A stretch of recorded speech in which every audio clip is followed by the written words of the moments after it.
between Portland, Tampa, Pittsburgh. Welcome everybody. Today we're going to talk about events. And again, we're all just muddling through this whole darn thing, but I wanted to thank Joel again for hosting the backbone of our Kids in Need Network webinars. As I often say, if anybody has any ideas for what the next one can be, we'd welcome that. There's no leadership model involved. It's just if you have an idea and you want to host something, we can make that happen. Joel's shaking his head. So, hey Josh, why don't we start with you? Why don't you give us an introduction to this gang, and then we'll go to Pittsburgh, to Portland, and then to Tampa. Of course. So good afternoon, everybody. Happy Friday. My name is Josh Whiteside, and I'm the director at the Education Partnership, which is the affiliate up in Pittsburgh, Pennsylvania. Our organization has been impacted and pivoted in a number of ways in terms of the scale of the work that we do. This year we'll deploy probably around $6 million worth of supplies, and we do it on a cash budget of $1.1 million. And events make up about 170,000 of that amount. So I'm certainly by no means an expert on virtual events, but I've certainly sat through a lot of them. We hosted a few of our own with mixed success, and I'm happy to share whatever might be helpful to the cohort here. And Josh, you guys hosted the summit in 2018, about 6 weeks after I came to the Education Partnership. I learned quite a bit at that summit. We all did. That's good. It was good memories too. Alice and Mayra? My name is Alice Forbes. I'm the executive director at Schoolhouse Supplies in Portland, Oregon. And when we come back around again, I'll share some pictures of our fundraising event and tell you more about it. Good. Mayra Camacho, I'm the development manager at Schoolhouse Supplies. And we haven't done any virtual events so far. So we're really in the nitty-gritty process of brainstorming and really collecting information and learning from others. Mike? Hello, good afternoon, everybody. Good to be with you again. Mike McCollum, Chief Advancement Officer with the Hillsboro Education Foundation here in Tampa.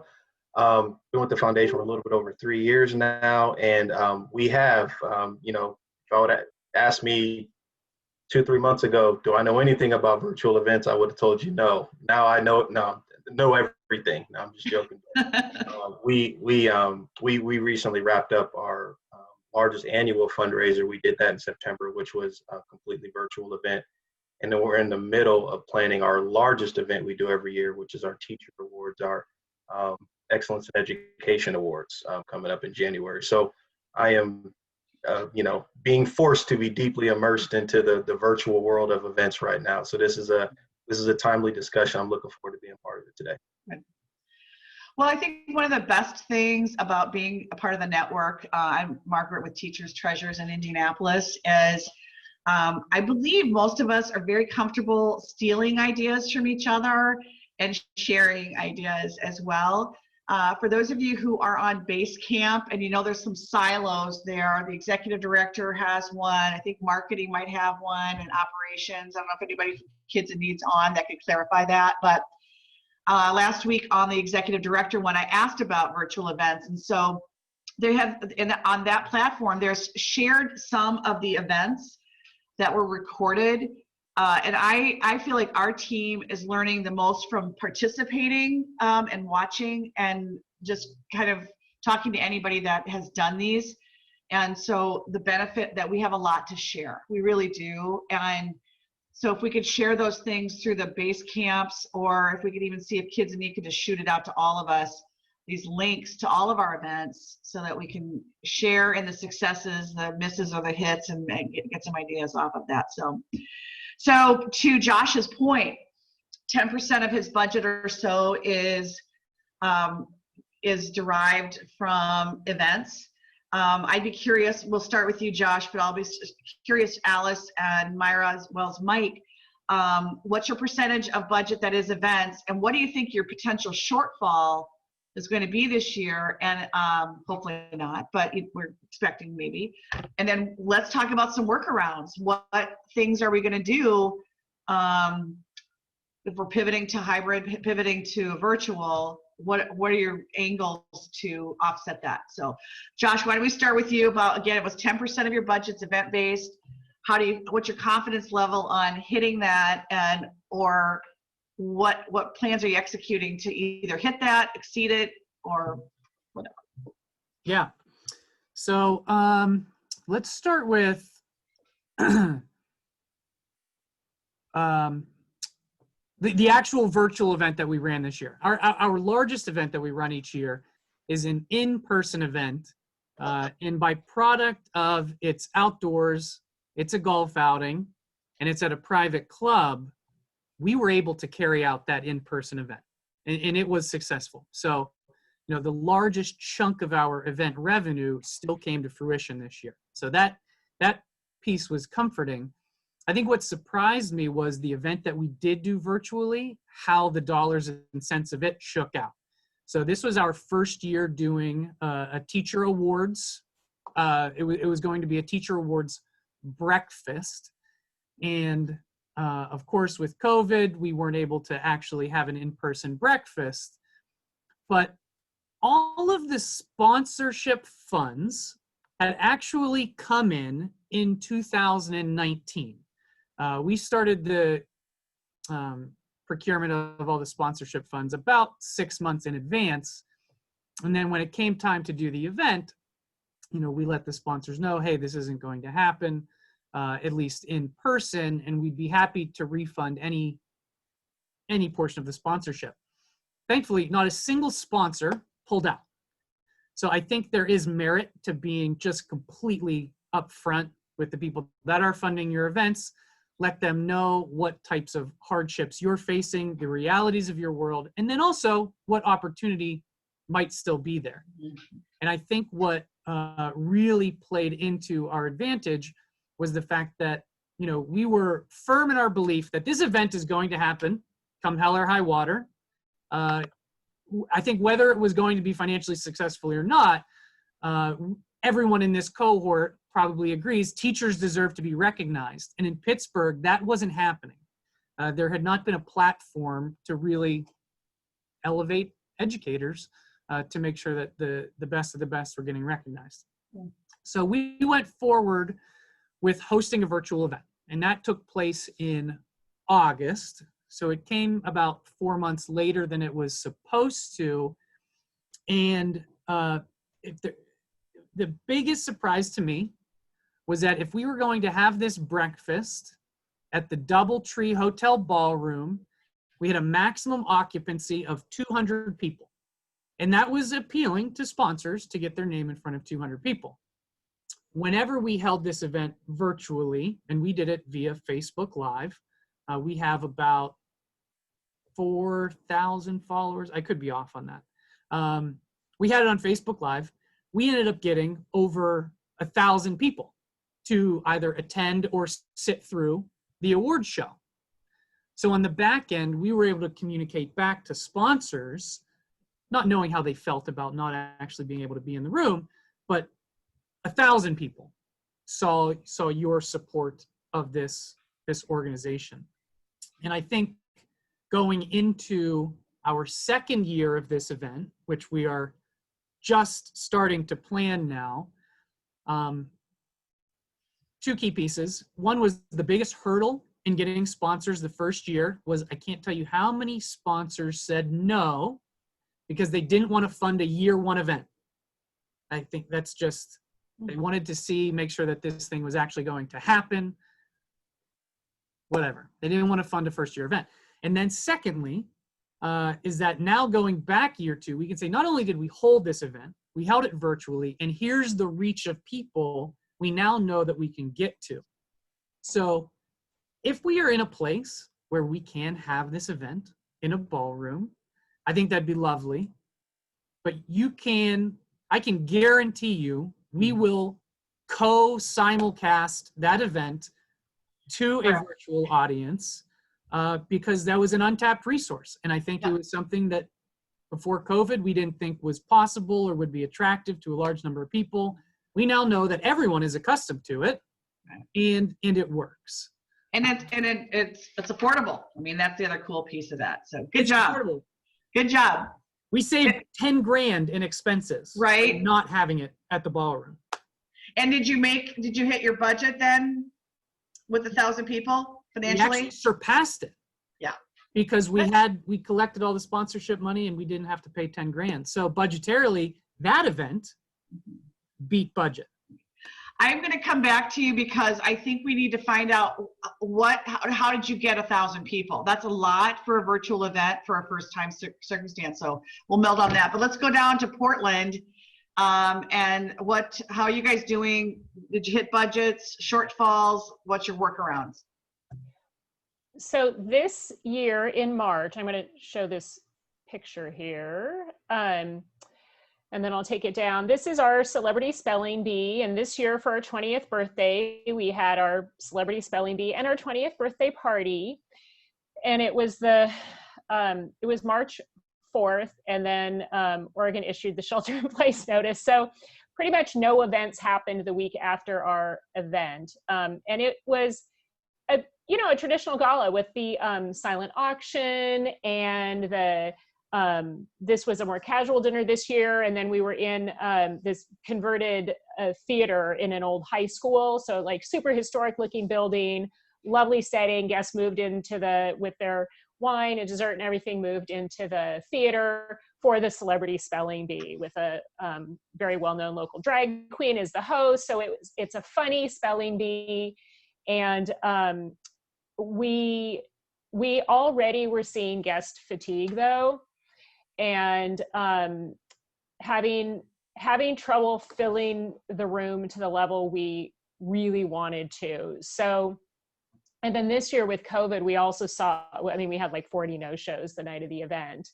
But I had gone out to sponsors, and Mayra and I had a lot of conversations last fall when we were soliciting sponsorship for this past March's event and saying, it's our 20th birthday, we're still going to do the event like we've been doing it, but then we want to do something different.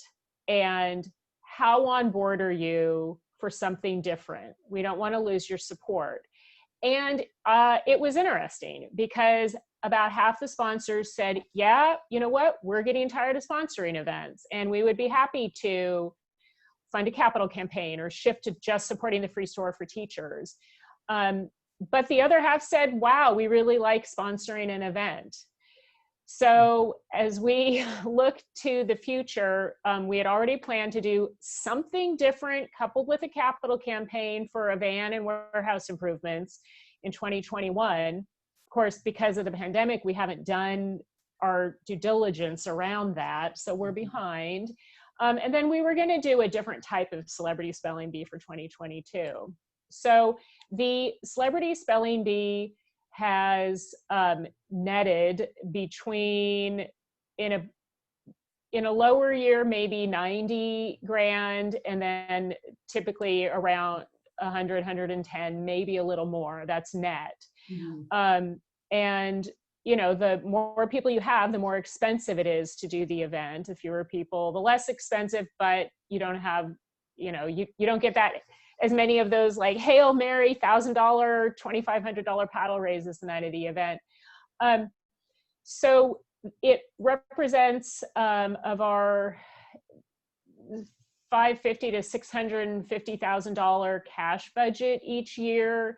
$100,000 is a good chunk of it. So we're looking at 15 to 20% of our income, and it supports our free store for teachers. And that doesn't generate any revenue any other way. So we really depend on the event for the revenue it generates, but also for the visibility it raises. And I spent 15 years as a consultant telling nonprofits not to do fundraising events unless you were an organization that benefited from the visibility and the word of mouth. So the local science museum here, and I'm sure all of your local museums do a big gala and they get attention. Sure. And we do get attention from our event. So we can share more about what we're thinking about now for the spring, but we just broke it down, and Mayra had a big epiphany over the last few days, and we finally decided, you know what, let's not try to, a gala is able to pack in a sustained period of visibility and awareness with a bunch of guests, and they're separate stakeholder groups. And so we're actually thinking, let's just do a couple of things, slap them together and call it an event. But we're focusing separately on the sponsor visibility and what does that look like? And then what can we do to raise awareness and engage the seat fillers? Right. I'm glad that both you and Josh spoke about sponsorship and the sponsors, those backbones, because at the end of the day, when you look at the mainstay money that comes out of events, that's that money. And hopefully those relationships you're continuing to nurture, but you both have asked them, you both have involved them in the decisions of what should we do? Are you comfortable with this? You know, I mean, they want to be involved. It's their money. It's their marketing dollar, if that's what their intent is. But I think that's really smart. So Mike, what's been happening down in Tampa? Yeah, definitely. Really great points that Josh and Alice hit on, and a lot of what I'll say sort of echoes a lot of that. For us, a lot of it just kind of came down to timing. We have our annual golf tournament that happens every March, and it's interesting. We literally had the tournament that Monday, and I think it was that Wednesday or Thursday when everything just, got crazy, right? So we were able to get that one in. But it was interesting. Right after that, typically in April, we have our fishing tournament, and that one was a little bit more challenging because the event hadn't come up yet. We had to figure out what to do. We couldn't hold the event. It was in the heart of everything. So we really, as Josh said, wanted to try to be upfront, with our sponsors, and everyone was understanding. They understood we had to cancel it. But we really approached them and said, hey, we know we're not having the event, but you all believe in the mission, right? You believe in the impact of what we're doing with this event. We, humbly ask you to consider, converting your sponsorship to contribution. And we got some great response to that. So that was fishing. Going a little bit further into our Empower Ed event that we have in September, our fundraiser.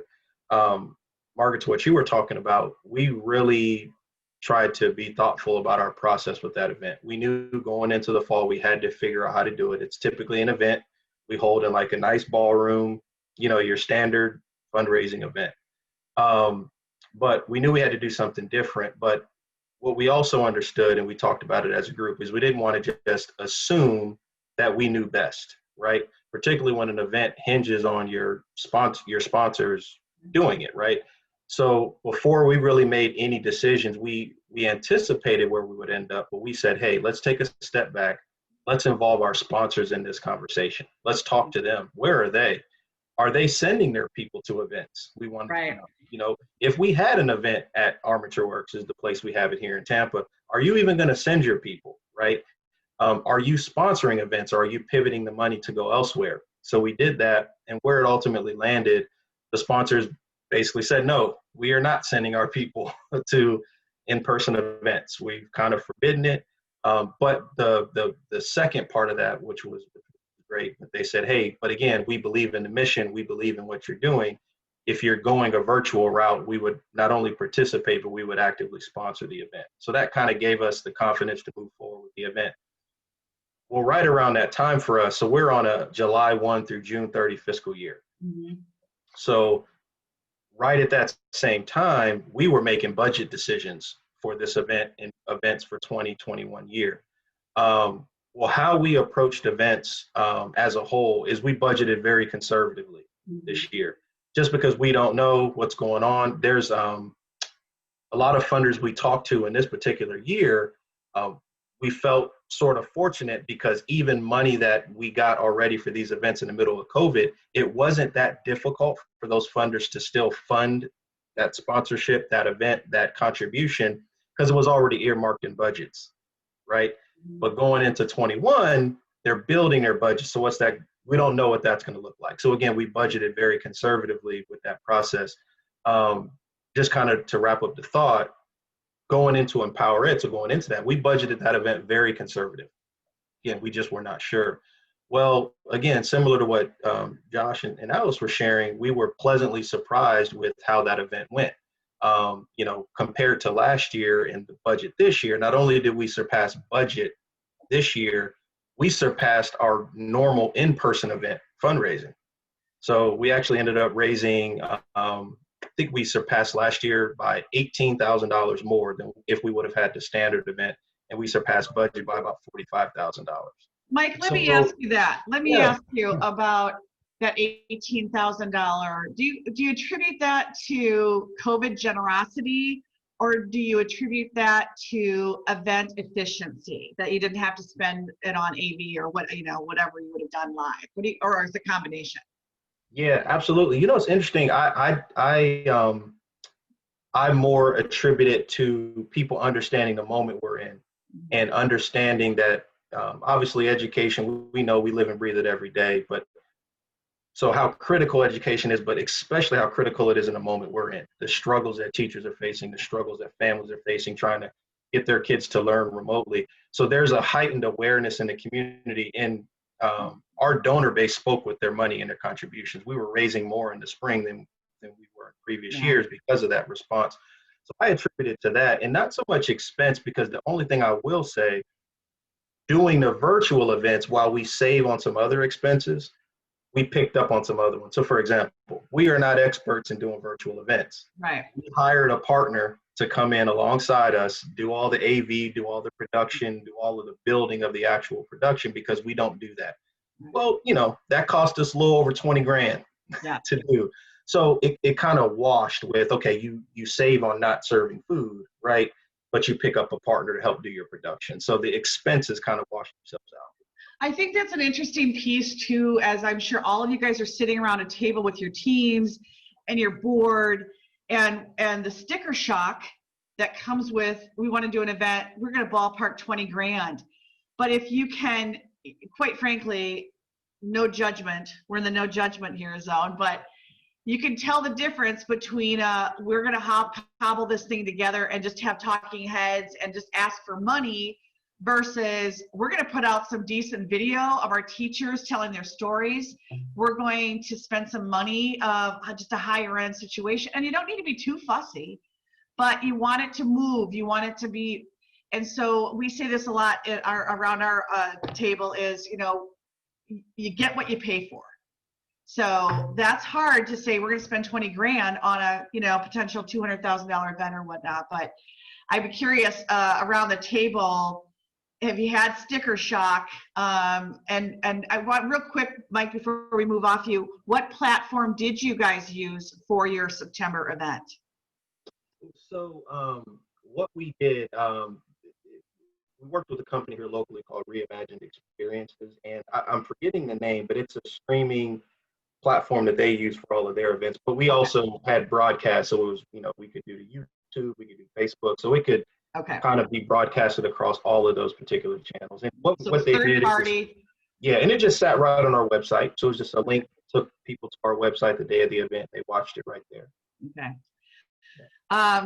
Josh, Alice, Mayra, have you guys tipped into a platform-based situation, and how have you made your decisions on what you're going to use to launch an event?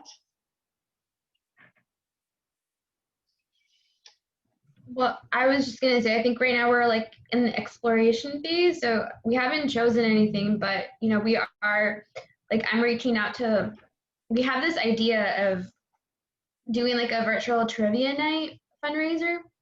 So right now, and I don't know how you successfully run that, but, you know, I'm reaching out to our local organizations that run the trivia nights here at the bars in Portland.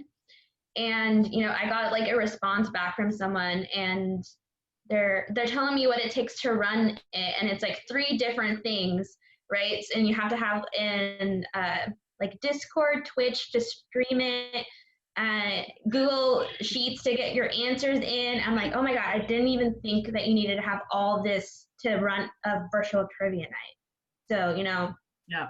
really getting your thoughts around what it takes to run a successful event. Yeah, and I think Josh, I think maybe said it first. Or it was Mike. We are not. I mean, we're just trying to raise money and do good by teachers. None of us are IT professionals, although Joel, you might be. But trusting, you know, you've got to really turn that trust over to somebody, and whether it's a board member that has that type of a company, or you hire out. And we're talking, by the way, my team, we've been interviewing organizations that have done virtual events, and not people that are affiliated with us per se. We've learned a lot. But the term experience director kept coming up. And I think that's what Mike was talking about. We had somebody that kind of ran the show, like they were running the switchers and all that kind of stuff the day of. That whole person, it's just like a theater production, you know, really, or a movie production, where you've got to have somebody that's keeping it on pace. And Amy, Cheney, you guys I saw your link on the, Are You Smarter Than a Fifth Grader? They had a lot of moving parts with that. And so again, who is that person that's the puppeteer and the orchestrator behind that? So Josh, have you done with your virtual event recently? What platform did you was it Facebook Live only? Yeah, so I actually just went back into our Facebook page to check out where it lived today. And maybe this is a testament to, Facebook, is that it lives in perpetuity for people to check out. So as of today, it's actually at 2,100 views. So quite a few people have at least glanced at that program. I think the shortfall that you get is that if our sponsors, or if particular people at the sponsor don't have Facebook, they wouldn't get an invite, so to speak. So I think if we were going to do this event again, I would look at, you know, having it on a platform where you can actually send invites out for people to join. But then there's no harm in putting your iPhone on a tripod and broadcasting it on Facebook as well. And that's our largest social media outlet. So that also has something to do with it.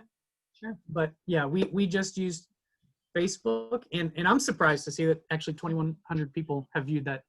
That's certainly an upside. Did you have any technology glitches?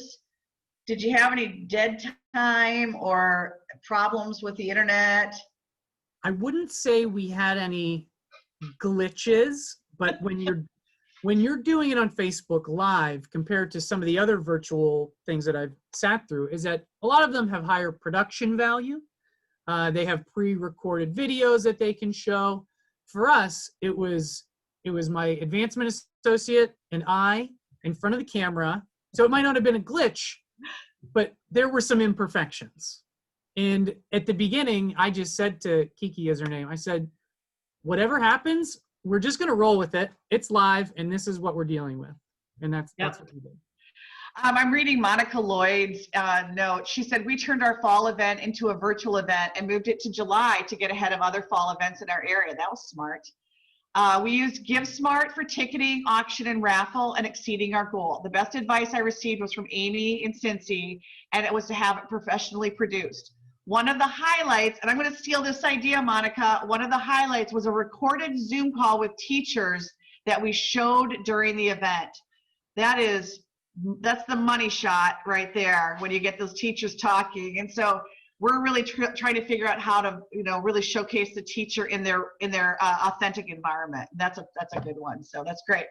Beth Cup has asked us as a group, has anyone had a virtual event where you ask for gifts during the event as opposed to ticket sales in advance? That meaning it's a free ticket, but I'm sure a lot of us are talking about that. Should we do a free ticket? Do we do a $50 VIP ticket? What does that look like? So Amy also just offered, by the way, to forward her response on Basecamp to Joel. You can send it out to the attendees. So anybody has pondered doing a free event, and then trying to ask for money during the event from the panel? We've done a few in Nashville. I am not our events person, so I've been mostly quiet. I don't really touch them at all. But we've, for our large organization, we do a back to school breakfast. So for our sponsors, we got a local restaurant, so we made deliveries of biscuits and jam to all of our sponsors that morning, or the day before. Did not get up at 4 a.m. But we drove around, did a lot of that. We use a fundraising site. Classy is the one we use for our fundraising, but we did it in the traditional way where we had the professional videos and stuff. But we did a giving moment, and I would say it did about, I think they said 93% of what we got the previous year. We had some adventures. We did it on Zoom. We didn't realize that there was a cap on the number of people that could come to our webinar at 300. And so we upgraded that morning on the fly to get everybody in. We also have breakout rooms, and that was actually a really successful thing. When you get 300 people, we ended up having all of staff and a lot of our board members and several teachers and other people, and we did about 20 breakout rooms. It was a logistical nightmare for our poor IT person to split everybody, but it allowed everybody to actually have kind of that, what we call the table conversations that we have at the normal breakfast, where you can actually get into your individual rooms and talk. Don't know how to do it, but I can get you in touch with the people that did do it. So that was really well. But yeah, we did. We asked them. We sent an email out to all the people and been like, hey, if you want to give, here are ways you can get on your phone. We actually put a QR screen on the screen share that they could scan with their phones. They wanted to do that right at the moment. So it worked relatively well. I think we had over a 90% give rate. But I mean, they also knew going to the fundraising breakfast, the ask was coming. So. And they were good biscuits and jam. Yeah, and we didn't do that for most people. That was just our sponsoring the event people. We did that for about 40 people. So. I wrote down, I'd sure like to know what people are doing for goodie bags and delivery of VIP boxes, if that we can get to that. Mayra, Beth Cup is asking, what platform is everybody using for virtual events, especially those that allow for donations on the same platform? Is there any platform that's allowing for both of those things, the launching of a virtual event plus taking money? And I don't know if Alicia's still on the call, but she's doing a lot of research on that. Alice? I was going to say, I can share to Basecamp. I have a few years back for our in-person fundraiser, we switched auctioneers, and the auctioneer we started using, I mean, we saw a huge difference in night of giving. And basically anything Misty says we do, and it comes out great. She's pivoted. I mean, her business has now grown. She has auctioneers working for her, and they've completely pivoted. And I could share their proposal. They'll do sort of a turnkey, a live auction, the paddle raise, whatever, virtually. And some of the technology support, or a studio setup.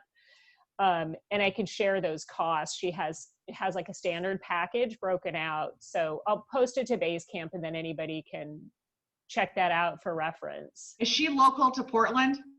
She is, but it's virtual now, right? Yeah, and right. So, but she's also now been certified with St. Jude Children's Hospital. So she's really trying to build a national rep here for her team. Yeah. Well, think of all these, to give her a shout out. There's a lot of these businesses that are doing very well, and that are all trying to, make all this happen. And so she's built that. What is your normal development platform, Mayra? What do you guys use for donor management? We use eTapestry for donor management. Okay. Josh, what do you guys use? Everything at the Education Partnership runs through Salesforce. I will say it is a much better operational tool than an advancement tool, but so much is tied into it. Yep. It works. It's a good piece. Joel, do you know who you guys use in Tennessee? We use Salesforce for almost everything we do. That's why I remember that. And Mike, who do you guys use down there? Razor's Edge. Razor's Edge. Oh, sorry. Yeah. So we, Teachers Treasures uses Bloomerang. It is just a really kind of more, well, it doesn't matter. But what's happening, what we're researching is the ability of a One Cause, which is BidPal, their ability to launch virtual events. And I saw that somebody we just mentioned has used GiveSmart. We're also using Give Butter. We mentioned that on the virtual supplies drive. And I'll tell you what, Alicia's on the call here, but if you guys ever want to hear about Give Butter and how much fun we had with our supplies drives, and now what's happening is companies are doing these internal competitions, and Alicia's just hooking them up with Give Butter. We did use that for some virtual events, and I will say the one is we had no idea how long it was going to take to upload videos to it. It takes a long time. It takes a lot of bandwidth if you haven't done that yet.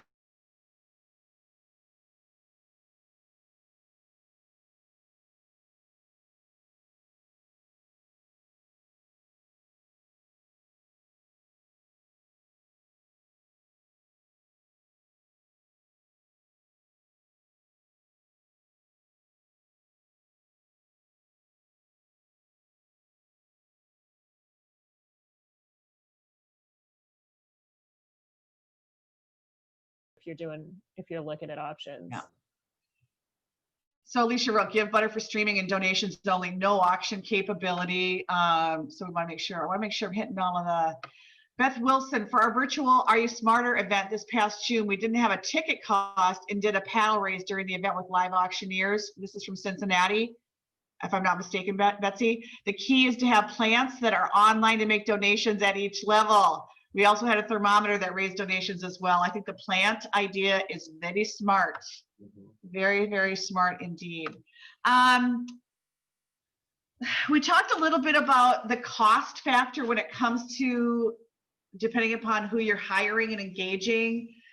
Were there any other costs that we should be aware of? Have you guys done gifts to sponsors? You heard Joel talk about the biscuits and jam, but has anybody done any big gift deliveries, swag bag deliveries to their sponsors so far? Or is that in your plans maybe down the road? Yeah, it's in our plan. We did something with our Empower Ed event for a certain level sponsors. We didn't do it for all of them, or we kind of segmented it out. But yeah, we kind of did through the same company we work with to produce the event. They really look at that's why they kind of call themselves reimagined experiences. I think they really look at it holistically from not only the production but how you engage your sponsor. So they put together gift packages that kind of fit our theme. Our theme this year was equity in education. So they kind of did some gifts and some wording on those little presents that kind of matched the theme. So yeah, we did that.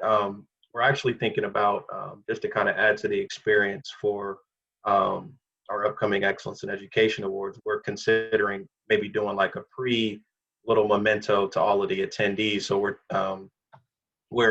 going with the theme of masquerade this year with the event, and we're thinking about sending all of the nominees across the school district face masks branded with the Teacher of the Year awards and a nice note encouraging them to watch. So we're still working through all of that. But to answer your question, yeah, I think little gifts, whether it's before or after, just add to the experience of the show, not only for sponsors but for attendees, but as well if you can do it.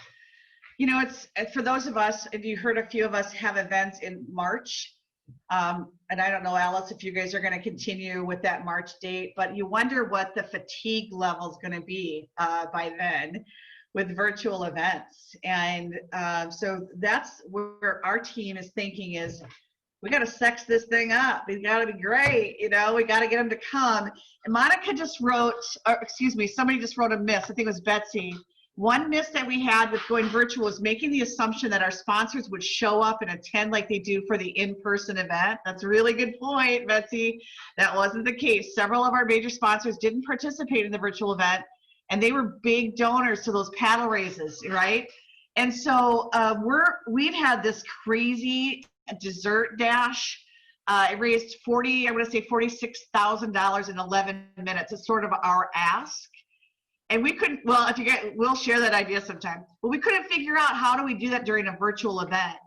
But Alicia and her knowledge of BidPal One Cause has that ability to show a leaderboard. And so what we're going to probably do is have those, because it's bragging rights of who bought the most expensive dessert. It's done by table and mostly corporate.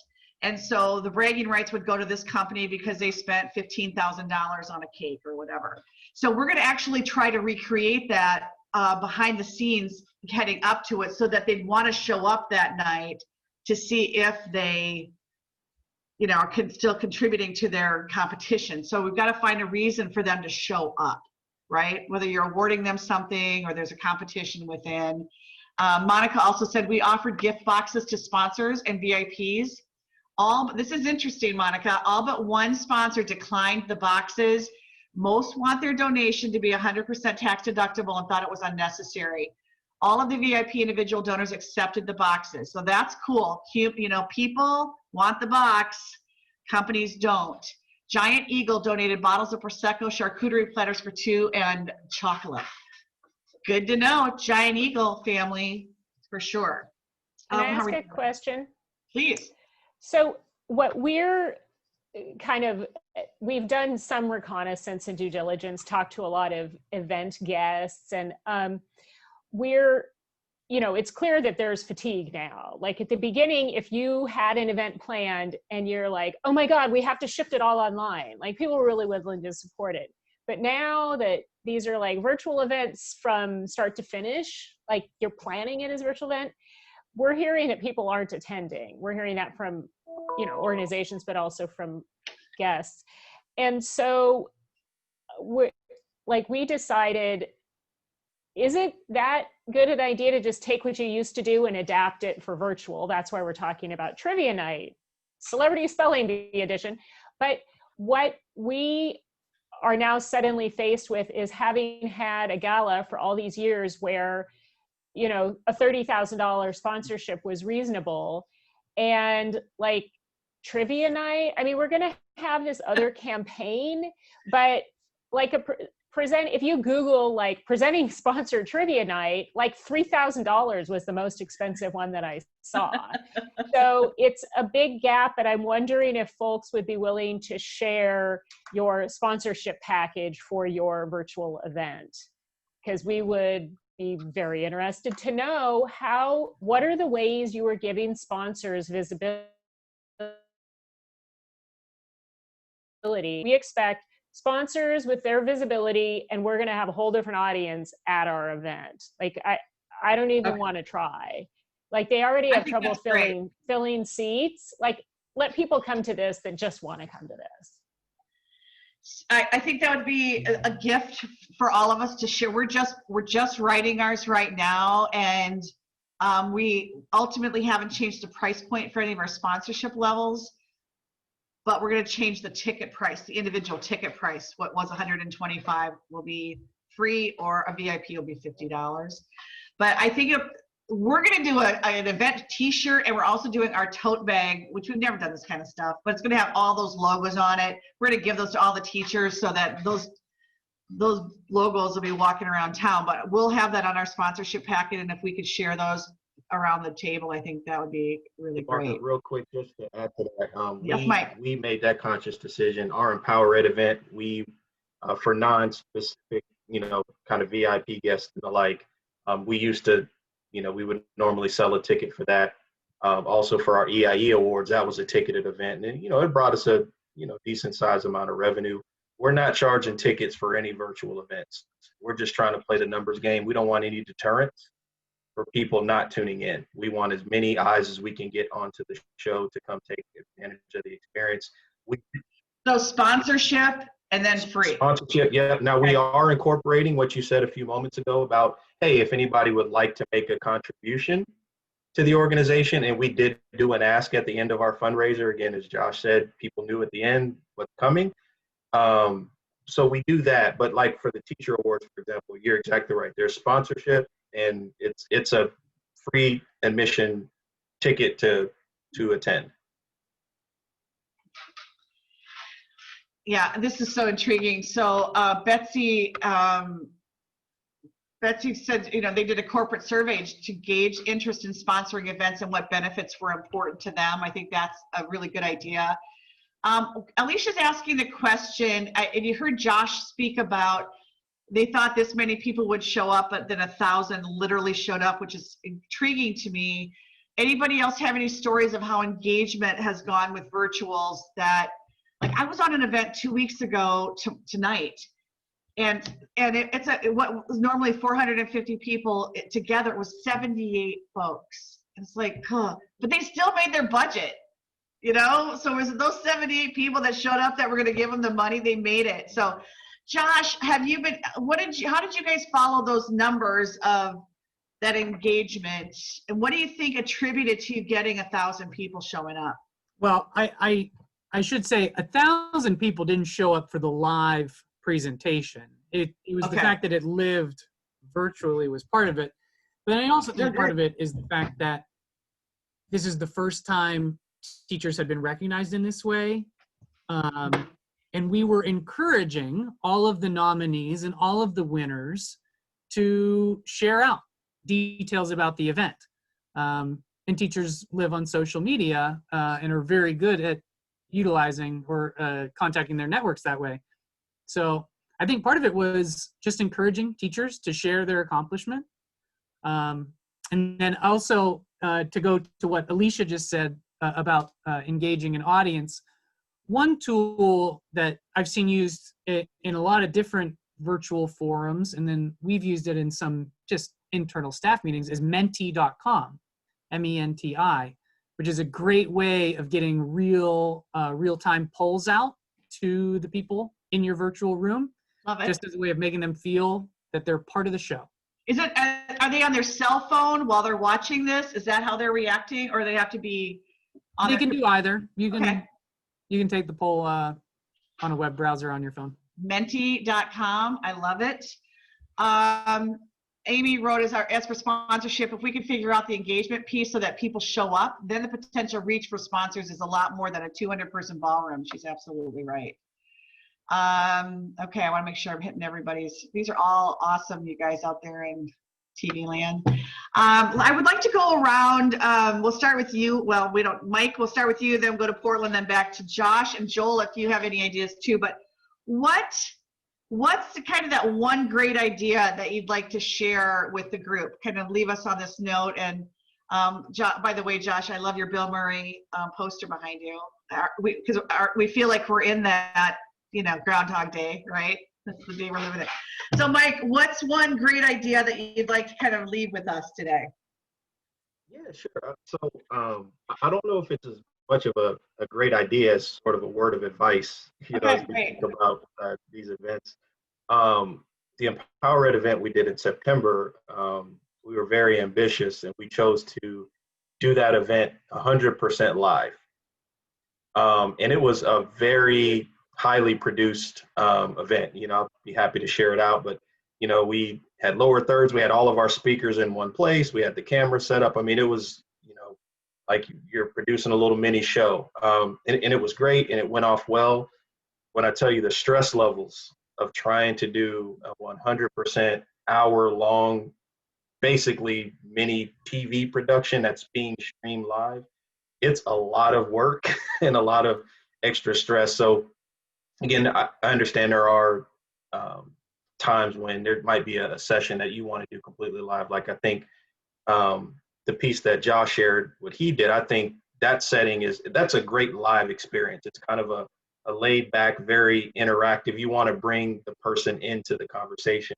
So that makes sense. But from a planning standpoint, so for example, going into our next event, from here on out, we're kind of approaching it in a hybrid sense, right? So there's going to be some live elements to the show, but quite a bit of the pieces kind of in the middle are going to kind of be mixed up with some pre-recorded content. And it just, it keeps you on time, it keeps the flow of the show, but it also takes the stress levels down. So if anybody's thinking about events for like your teacher awards or different things, if you're thinking about all live, I'm not saying not to do it, but it is just a lot of work and stress. And I think the things that I've seen that you don't even know if they really are live or not. So you can have the appearance of live without the stress. All right, Mike. Well, thanks. Good luck this year with all things at Hillsboro Educational Foundation. Alice and Mayra, what piece of advice would you like to leave behind?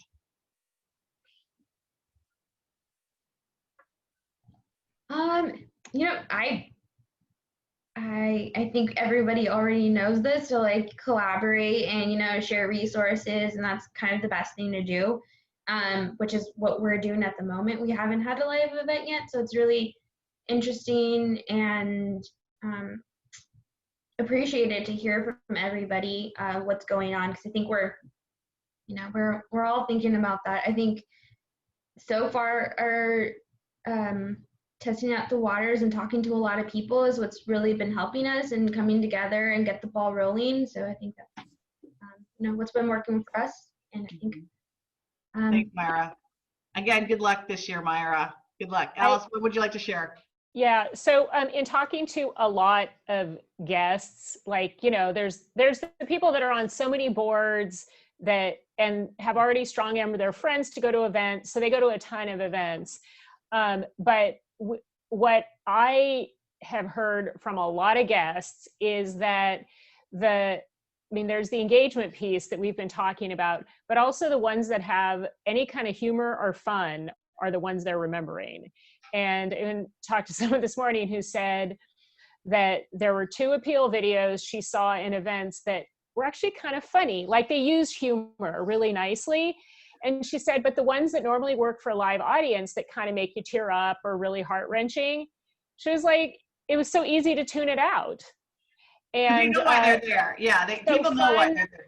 Yeah, I think fun and humor, and I've heard that repeatedly. That's what people are remembering because it's fun, right? Yeah, we just talked about that this week about teaching is a joyous occupation. Right now, it doesn't seem so joyous, but at the end of the day, it's a joyous occupation, and so it's a beautiful profession.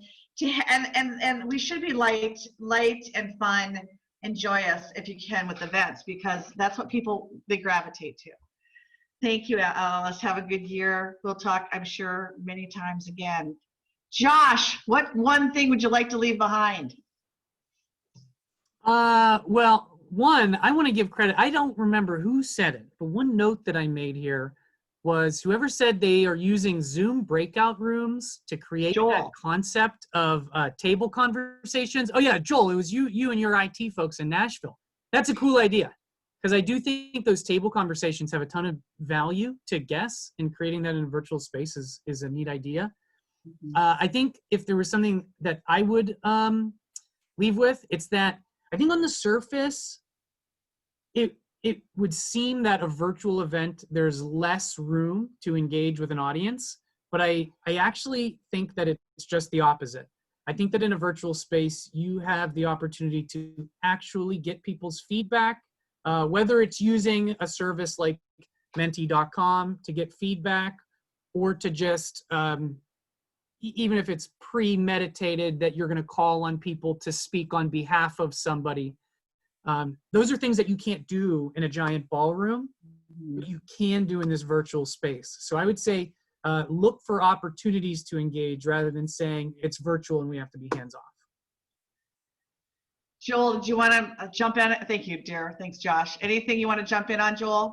Sure, I'll throw a couple things. Once again, can't take credit for any of them, but our marketing, our event person's actually still finishing one up. But one of the things she's really strived to do as we move to virtual is get out of our heads that events, once they're in the virtual space, have to be at one moment. And we've heard kind of Josh talking about people can go back.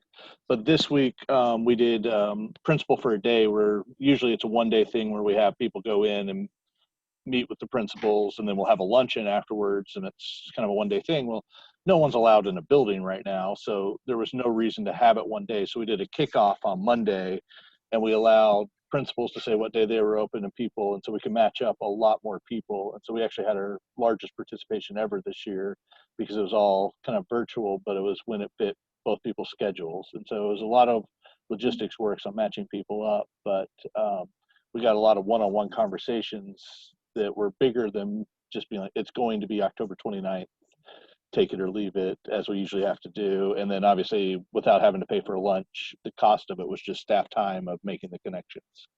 So Awesome. Thanks, Joel. You know, it's tiring. Any events are tiring. They're hard. And I know we've talked about events at summits, about the value of them. Why are we even doing them? Some people are much better at just knocking on big dollar donors and get that money. But I go back to Alice's point. These events offer the opportunity for us to elevate our mission, whether it is a 5K and people don't really care about the mission, but they learn about it while they're there, or we are doing a virtual event that has, to Josh's point, it's going to sit there and be viewed and viewed and viewed and viewed so that the message continues. At this point, that's no harm. I mean, there's no harm in doing that, but it is exhausting. Our staff, our theory is keeping it as simple as you can, because we have too many darn good ideas. You've got to keep editing yourself, because we're just doing the best that we can, right? We're just all doing the best that we can. This has been a good panel. You guys you knocked it out for us 2 different times. This particular topic is certainly important to all of us. But if anybody has ideas for the future, you know that there's no leadership model to this. So if you want to do one, throw that up. And thank you, Joel, for continuing to tolerate us allowing, using your software. I appreciate it. So any other ideas, let us know. We've got to keep together. This is going to be a long winter. It's going to be a long winter, and we're here for each other. That's the best part of the network too. So